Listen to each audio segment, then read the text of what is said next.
We're not reliant upon how a particular minister feels on a particular day as to whether a project is going to get a tick or not, right? We've got all the tools now to build great integrity.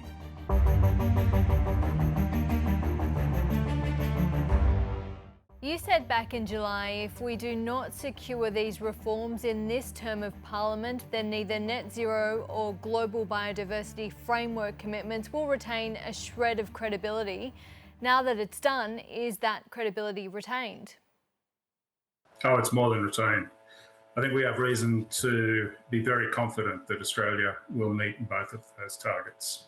Well, this environmental law reform comes as the Climate Change Authority says Australia will miss its 2030 and 2035 emissions reductions targets. There's clearly a long way to go to get to net zero. Oh, yes. Don't get me wrong.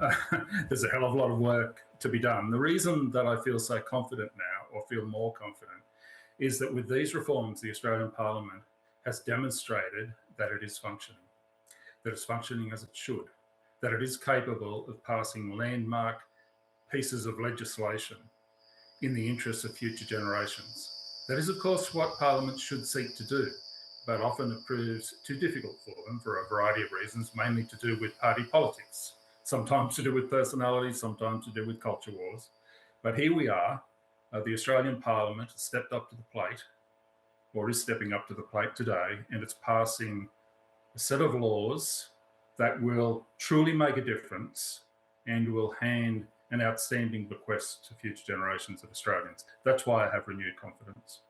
What do you make of the concessions made with the Greens for the government to reach the deal to further protect native forests and bushland under federal laws and ensure fossil fuel projects won't receive fast-track approvals? Well, I don't see these as concessions at all. It seems to me that the Australian Greens, in sitting down with the government and going through the legislation line by line by line, has improved the quality of the bill enormously. I think this bill that that will come out of the Senate tonight is much better than the bill that was introduced. It's much more faithful to the label that appears on the box. You know, when we talk about environmental protection and biodiversity conservation, I think the Greens have gone a long way to putting enhanced integrity into the measures that are in the bill. Dr. Henry, do you have any concerns with the legislation as it stands, or anything that you would like to see addressed in it?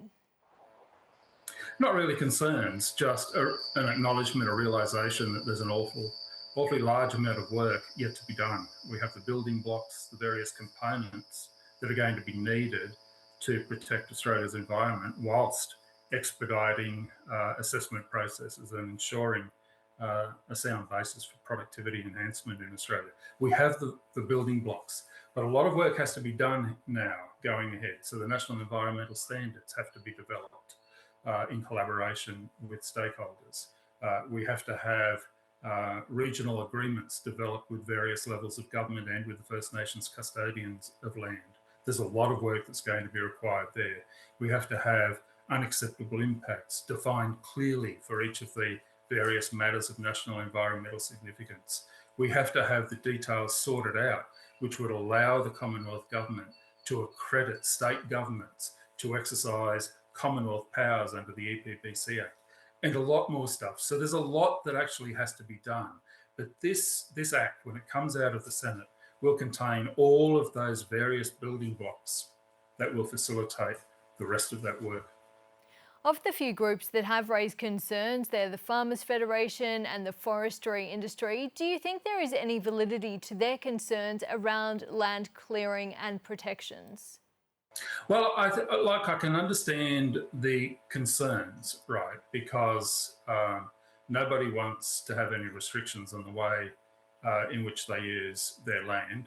And yet, at the same time, many farmers across Australia have been changing the way that they use their land because they have observed environmental impacts on their land. They've observed that land clearing has proved unsustainable.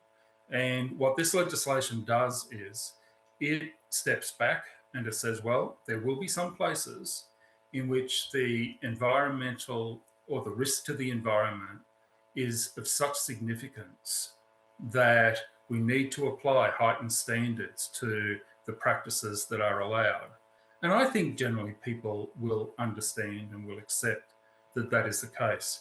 With respect to forestry, the issue really is whether public forests should be, as they have been under the regional forest agreements, exempt from the operations of the Commonwealth's environment protection laws.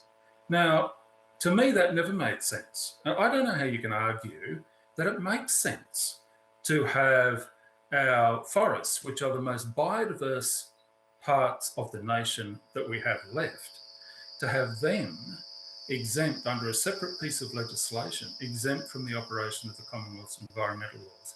It simply makes no sense. And so at some point, that exemption was going to come to an end, and I think it's now timely to draw this period to a close. You've previously said poorly constructed environmental laws have undermined productivity in Australia. Now, this is a big question, but do you think these reforms fix that, and how? It is a big question, but I do think so. At least the Act will now contain the tools that will allow for greater certainty for the people taking decisions about developments, what sort of developments and where they should occur. There will be greater certainty. There are tools that allow for streamlined assessment processes so that project approvals don't get bogged down for years in multiple layers of bureaucracy. There are transparency tools. There are enhanced regulatory tools, particularly in the form of the National Environmental Protection Agency, that enhance the integrity of the administration of the system, right? So that we're not reliant upon how a particular minister feels on a particular day as to whether a project is going to get the tick or not, right? We've got all the tools now to build great integrity into the system. And I think those tools will allow for faster decision making, will allow for better decision making, and in that we'll see a boost in productivity. Ken Henry, thank you so much for your time. Good to be with you.